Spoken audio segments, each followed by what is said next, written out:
Warren Buffett कहते हैं कि don't put all your eggs in one basket, यानी आपको अपने सभी एग्स एक बास्केट में नहीं रखने चाहिए। सिमिलरली आपको इन्वेस्टमेंट के टाइम भी अपना सभी जो सारा जो पैसा है, उस सारी जो कैपिटल है, वो केवल एक ही स्टॉक में, एक ही एसेट क्लास में नहीं लगाना चाहिए। उसे आपको डाइवर्सिफाई करना चाहिए, सो डैट जब एक एसेट क्लास या एक स्टॉक डाउन जा रहा हो तो उस टाइम पर आपका दूसरा एसेट क्लास या दूसरा स्टॉक जो है वो उस लॉस को आपका रिकवर कर पाए। तो इसके लिए कई सारी एसेट डिफरेंट एसेट क्लासेस में हम इन्वेस्ट करते हैं। जैसे कई लोग यहाँ पे गोल्ड में इन्वेस्टमेंट करते हैं अपनी, फिर कई लोग जो है वो म्यूचुअल फंड्स के अंदर इन्वेस्ट करते हैं, कई लोग डेट इंस्ट्रूमेंट्स में पैसा लगाते हैं, डेट इंस्ट्रूमेंट्स में।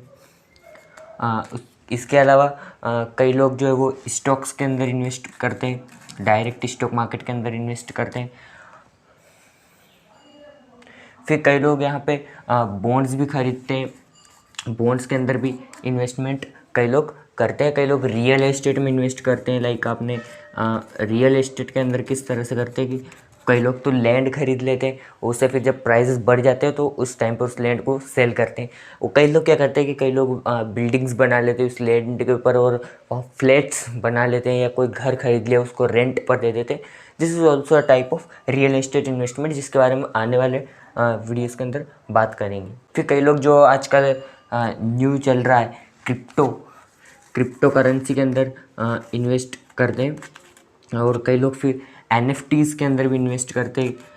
NFT क्या होती है इसके बारे में हम आने वाले वीडियो के अंदर बात करने वाले हैं। इसके अलावा एंड इसी में एक और जो एसेट क्लास जो कि इंडिया में आजकल चल रहा है वो है, जो ट्रेंड में चल रहा है, काफ़ी लोग इसके बारे में बात कर रहे हैं, वो है US stocks. US stock market के अंदर इन्वेस्ट करना। इंडिया मैंने ऊपर लिखा भी हुआ है टॉपिक US इन्वेस्टिंग। तो आज हम इसी के बारे में बात करेंगे, US मार्केट्स के अंदर आपको क्यों इन्वेस्ट करना चाहिए, एंड इसके US मार्केट्स को भी हम थोड़ा सा समझने वाले। तो सबसे पहले इसके बेनिफिट्स की बात करें कि US स्टॉक्स के अंदर आपको इन्वेस्ट करना क्यों चाहिए। तो सबसे पहले तो देखो, US के जो स्टॉक्स हैं उनके अंदर बहुत ही हाई ग्रोथ आपको देखने को मिलती है। पहला रीज़न है that why you should invest in US stocks is high growth. यहाँ पे US के अंदर जो कंपनीज लाइक एप्पल है, गूगल, टेस्ला, नेटफ्लिक्स, माइक्रोसॉफ्ट, ये जो कंपनीज बहुत हाई ग्रोथ है US मार्केट्स के अंदर। एंड यहाँ पर अगर हम इंडियन मार्केट से इसको कंपेयर करते हैं तो यहाँ साइड में आपको एक चार्ट दिख रहा होगा, यहाँ पे आप क्लियरली देख सकते हो। ये 2000 ग्रो जो प्लेटफॉर्म है वहाँ से मैंने चार्ट को लिया है।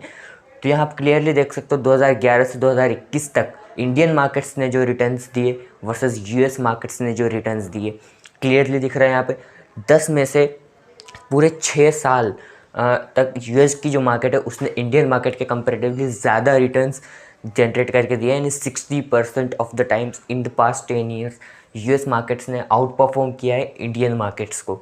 सो इसकी वजह से हाई ग्रोथ, आपकी कैपिटल बहुत जल्दी यहाँ पे ग्रो हो सकती है।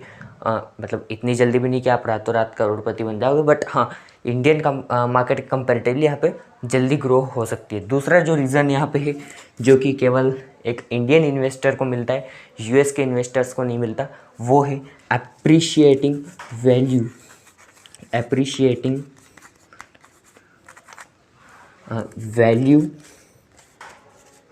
ऑफ डॉलर, और I can say USD, US dollar की जो एप्रिशिएटिंग वैल्यू है उसका हम इंडियन इन्वेस्टर्स को फ़ायदा मिलता है। कैसे, मैं आपको बताता हूँ। इन दी ईयर, आज से ज़्यादा लंबा नहीं, जस्ट 5 साल पहले, साल 2017 की हम बात करते हैं। यहाँ मैं ले लेता हूँ इसको। 2017 के अंदर $1 की जो प्राइस चल रही थी वो थी 64 INR, 64 Indian rupees. And currently जिस डेट पे मैं ये वीडियो शूट कर रहा हूँ, डेट इज़ 11 जुलाई 2022।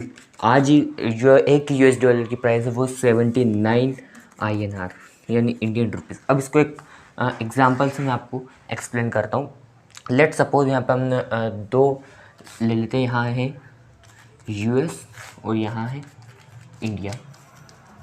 ओके, दोनों ही मार्केट्स के अंदर साल 2017 में आपने एक स्टॉक्स खरीदे। तो इंडिया के अंदर जो आपने स्टॉक खरीदा वो टाइम पे वो स्टॉक का प्राइस था 64 रुपीज़, एंड US के अंदर उस जो आपने स्टॉक खरीदा उसका भी वो टाइम पे प्राइस था $1, ये 2017 की हम बात कर रहे हैं, राइट। अब क्या होता है, 5 साल बाद 2022 आ गया। अब ये जो दोनों स्टॉक्स है बिल्कुल भी नहीं बढ़ते, बिल्कुल भी ग्रो नहीं होते, एंड आज भी इनकी प्राइस सेम है। यूएस वाले की है $1 और इंडिया वाले की 64 रुपीज़। तो आप डिसाइड कर दो दोनों स्टॉक्स को सेल करने का 2022 के अंदर। सो अब मैजिक देखना, यहाँ आप जब इंडिया का स्टॉक सेल करोगे तो यहाँ आपको मिलेंगे 2022 में भी आपको 64 रुपीज़ ही मिलेंगे, बिकॉज स्टॉक ग्रो नहीं किया है। बट जब आप यूएस के स्टॉक को सेल करने जाओगे तो यहाँ पर आईएनआर में आपने 64 रुपीज़ ही लगाए थे यूएस स्टॉक में भी, बट आज के टाइम पे जब आप इसे सेल करोगे तो यहाँ आपको मिलेंगे 79 आईएनआर। कैसे मिलेंगे, जो देखो मैं समझाता हूँ। आपने वो टाइम पे $1 इन्वेस्ट किया था यूएस की स्टॉक में, तो वो टाइम पे इसकी प्राइस थी 64, एंड इस टाइम आप सेल कर रहे हो तब भी चूँकि स्टॉक बढ़ा नहीं, प्राइस सेम है, तो $1 में आपको सेल करना पड़ेगा। बट जब आप उसे आईएनआर में कन्वर्ट करोगे उस $1 को, तो वो आपका बन जाएगा 79 आईएनआर। यानी स्टॉक अगर ग्रो नहीं भी किया तब भी आपकी कैपिटल ग्रो करके आपको उस स्टॉक से रिटर्न्स मिल गए, एंड यूएस वालों को ये बेनिफिट नहीं मिला, ये हम सिर्फ इंडियंस को बेनिफिट मिल सकता है। इसके अलावा एक अगला जो बेनिफिट यहाँ पे, अब आप बोलोगे कि सर ऑफकोर्स ये दो बेनिफिट्स तो हैं यूएस की मार्केट में इन्वेस्ट करने के, बट आप इनके स्टॉक प्राइजेस को भी तो देखो। हम छोटे स्टॉक्स में इन्वेस्ट करने का रिस्क ले नहीं सकते, बिकॉज हमें इतना नॉलेज नहीं है अभी यूएस के बारे में, तो उनमें हम इन्वेस्ट कर नहीं सकते। बड़े स्टॉक्स हैं, उनके प्राइस बहुत हाई लेवल पे। आप बर्कशायर हैथवे जो वॉरेन बफे की कंपनी है, उसका शेयर प्राइस देखो 4 लाख डॉलर के अराउंड है। इतने में हमारा सारा घर जमीन जायदाद बिक जाए तब भी हम उसका एक शेयर नहीं खरीद पाएंगे। आप गूगल का प्राइस देखो $2000 के आसपास, आप अमेज़ोन का प्राइस देखो, शेयर प्राइस देखो लगभग $100 के आसपास है। तो आप कैसे इतनी बड़ी कैपिटल तो डाल नहीं सकते आप एक स्टॉक के अंदर। सो यहाँ पे अगेन एक बेनिफिट मिल जाएगा, वो है फ्रैक्शनल शेयर्स।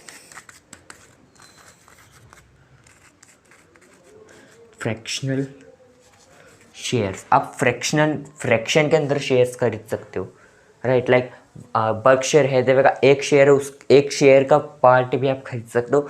आप सिर्फ ₹100 भी इन्वेस्ट कर सकते हो। इंडिया के अंदर भी कई लोग एमआरएफ का जो शेयर है वो आप कई लोग खरीदना चाहते हैं। कौन कौन खरीदना चाहता है नीचे कमेंट में बताना, लेकिन खरीद नहीं सकते। क्यों? क्योंकि उसके एक ही शेयर का प्राइस 75,000 रुपये के आसपास है। तो कैसे खरीदेगा कोई common retail investor, right. But यहाँ पे आप ₹100 से भी इन्वेस्टमेंट कर सकते हो फ्रैक्शनल शेयर्स के अंदर, जो कि आपको यूएस की मार्केट के अंदर मिल जाता है। आप ₹100 इन्वेस्ट करो, ₹100 में उसके एक शेयर का एक छोटा सा हिस्सा भी आपको मिल जाएगा। सो ये भी एक आपके लिए बेनिफिट है। अलावा एक और जो चीज़ है वो है फोर्थ जो बेनिफिट आपको मिलता है। देखो पीटर लिंच कहते हैं आपको उन स्टॉक्स के अंदर इन्वेस्ट करना चाहिए जो कि जिनका आप डेली बेसिस पे यूज़ करते हो। एंड आज के टाइम पे मुझे नहीं लगता ऐसा कोई इंसान होगा जो यूएस के प्रोडक्ट्स को यूज़ ना करते हो अपने डेली लाइफ में, सुबह उठने से लेकर रात को सोने तक, राइट। हम सुबह उठते कुछ भी सर्च करना हो गूगल का यूज़ करते हैं। गूगल एक अल्फ़ाबेट की कंपनी है, अल्फ़ाबेट यूएस कंपनी है, डेट इज गूगल जो है वो यूएस कंपनी है। अमेज़ोन से आप शॉपिंग करते हो, अमेज़ोन से सामान मंगवाते हो, अमेज़ोन यूएस कंपनी है। आप में से कई लोग फ्लिपकार्ट से करते होंगे, मैं खुद फ्लिपकार्ट को प्रेफर करता हूँ। वैसे ये स्पॉन्सर्ड नहीं है फ्लिपकार्ट से, तो मैं खुद फ्लिपकार्ट को प्रेफर करता हूँ। तो फ्लिपकार्ट का जो 77% है स्टेक है वो है वॉलमार्ट के पास, एंड वॉलमार्ट एक यूएस कंपनी है। तो इस तरह से फ्लिपकार्ट भी अब एक यूएस कंपनी हो गई। आप में कई लोग आईफोन यूज़ करते हैं, एप्पल के प्रोडक्ट्स हम यूज़ करते हैं। एप्पल जो है वो एक यूएस कंपनी है। तो इसके अलावा आप में से कोई भी, आप कई लोग बोलेंगे एंड्रॉयड का फ़ोन यूज़ करते हैं, तो ये एंड्रॉयड भी गूगल का प्रोडक्ट है, एंड गूगल यूएस कंपनी है। सो यहाँ पे आप वेल नोन, हम इन कंपनीज से वेल नोन है। सो वेल नोन स्टॉक्स आपको मिल जाते हैं यहाँ पे, जो कि आप डेली यूज़ करते हो, एंड आपको पता है इन प्रोडक्ट्स के बारे में सब कुछ, इन कंपनीज़ के बारे में सब कुछ। तो यहाँ पे आपको ज़्यादा रिसर्च की आपको ज़रूरत भी नहीं लगेगी। तो ये तो कुछ बेनिफिट्स हैं यूएस की स्टॉक मार्केट के अंदर आपको इन्वेस्टमेंट करने के।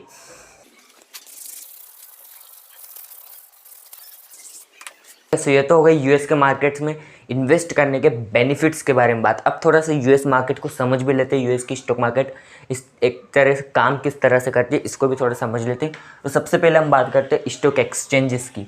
राइट। तो स्टॉक एक्सचेंज जैसे हमारे इंडिया के अंदर दो है। मैं यहाँ पे इंडिया को भी थोड़ा साथ में लेके चलूँगा ताकि आप ज़्यादा अच्छे से समझ पाएँ। इंडिया में हमारे इंडिया के अंदर दो स्टॉक एक्सचेंजेस हैं, NSE एंड BSE। BSE पुराना है, NSE नया है, मॉडर्न है। राइट। NSE का जो इंडेक्स है वो है निफ्टी और जो BSE का इंडेक्स है वो है सेंसेक्स।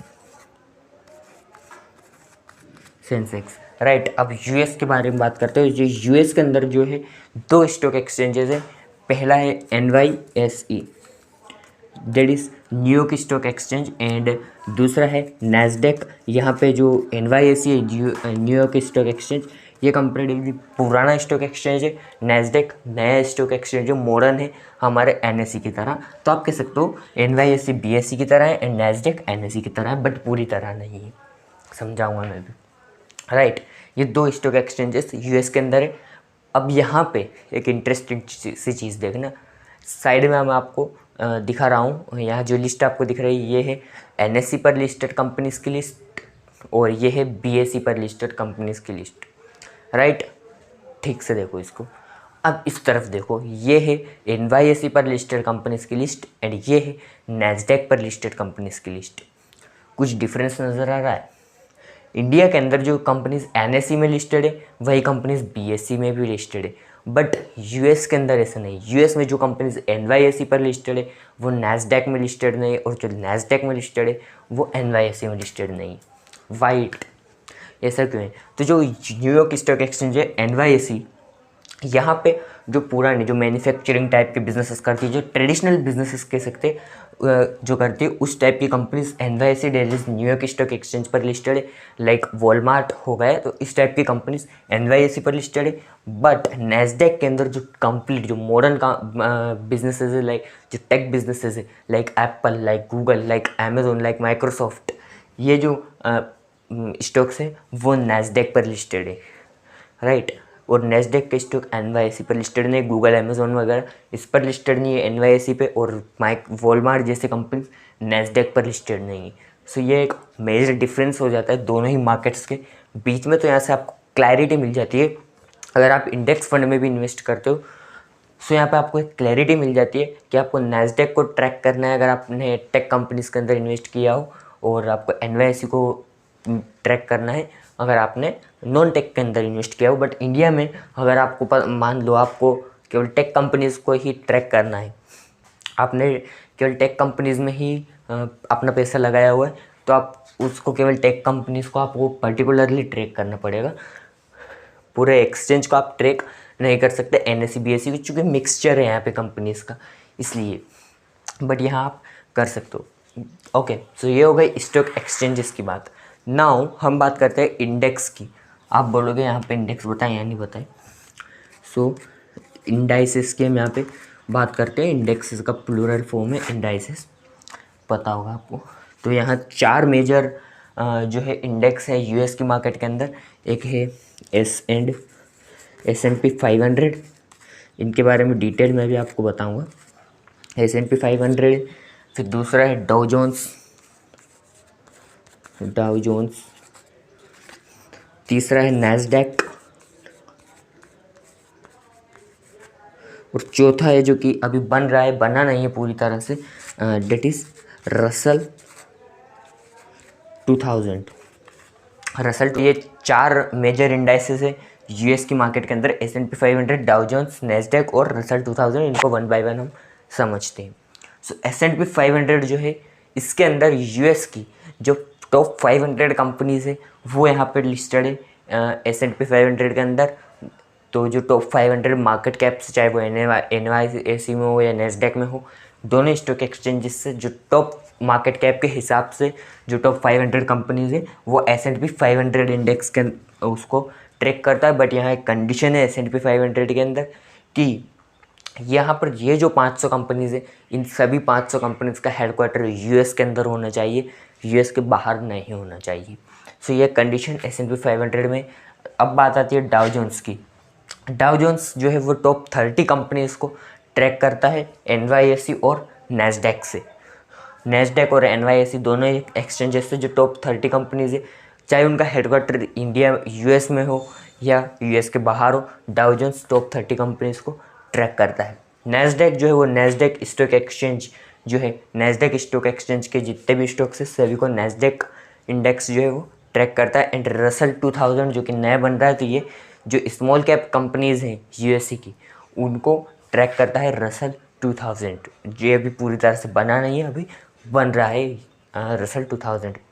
सो ये हो गई US की मार्केट को आपने समझ लिया, इसमें इन्वेस्ट करने के बेनिफिट्स को आपने समझ लिया। एंड मैं अगेन कहूँगा कि आपको US मार्केट्स के अंदर ज़रूर इन्वेस्ट करना चाहिए। पूरी कैपिटल ना सही, थोड़ी बहुत तो आपको ज़रूर इन्वेस्ट करनी चाहिए। एंड अंकुर वारिकू, आप में से लोगों को पता होगा, अंकुर वारिकू भी 40 to 60% जो उनका पैसा है वो US की मार्केट्स में लगा हुआ है। एंड आप फिर भी डर रहे हो इन कंपनीज़ में इन्वेस्ट करने से अगर, तो इससे अच्छा आप इसका इंडेक्स फंड खरीद सकते हो, इंडेक्स फंड खरीद सकते हो, राइट। आप इंडेक्स फंड खरीद लो, S&P 500 का आप इंडेक्स फंड खरीद लो, डाउ जोन्स का आप इंडेक्स फंड खरीद लो, नैस्डैक का, तो आप यहाँ NYSE का आप इंडेक्स फंड खरीद सकते हो। इंडेक्स फंड आप खरीद लो, सबसे सेफ चीज़ आपको, हमें पता है कि US की जो इकोनॉमी है, इकोनॉमी ग्रो करनी ही है US की, आज नहीं तो कल करेगी, लेकिन इकोनॉमी को तो ग्रो करना है US की, राइट। सो आप इंडेक्स फंड्स में इन्वेस्ट कर सकते हो, तो आपको इससे और ज़्यादा बेनिफिट यहाँ पे मिल जाएगा। ओके, सो ये हो गई US की मार्केट्स के अंदर बात। आपको अब बात करते हैं इन्वेस्ट करें कैसे। तो पहले के टाइम पे जो है बहुत ज़्यादा पेपर वर्क इसके अंदर लगता था, बहुत कमीशंस चार्जेस, हिडन चार्जेस होते थे। बट अब कई सारे प्लेटफॉर्म्स आ गए like IND money. IND money एक ऐसा प्लेटफॉर्म है जहाँ से आप डायरेक्ट US स्टॉक्स के अंदर इन्वेस्ट कर सकते हो, कोई पेपर वर्क नहीं चाहिए, कोई मेंटेनेंस चार्जेस या कोई हिडन चार्जेस नहीं है। जो गवर्नमेंट चार्जेस लेती है वो चार्जेस ऑफ कोर्स आपको देना पड़ेगा, बट इन ब्रोकर की तरफ से कोई भी चार्जेस नहीं है IND मनी ऐप के ऊपर। एंड बड़ी सिंपल ऐप है, बड़ी अच्छी ऐप है, आपको ज़रूर यूज़ करनी चाहिए एंड US इन्वेस्टिंग की अपनी जर्नी को स्टार्ट करना चाहिए। सो अगर आपको ये वीडियो पसंद आए तो इस वीडियो को लाइक कर देना एंड शेयर कर देना सभी के साथ, ताकि हम फाइनेंस को हर किसी की कप ऑफ टी बना पाएँ। एंड क्योंकि हमारे चैनल का नाम ही है फिन कप, एंड अगर इस टाइप की और भी वीडियोस देखना है तो इस चैनल को सब्सक्राइब करके बेल आइकन को ऑल पर सेट ज़रूर कर लेना। सो मिलते हैं नेक्स्ट वीडियो में नेक्स्ट बर्निंग प्रॉब्लम के सॉल्यूशन के साथ, तब तक के लिए धन्यवाद।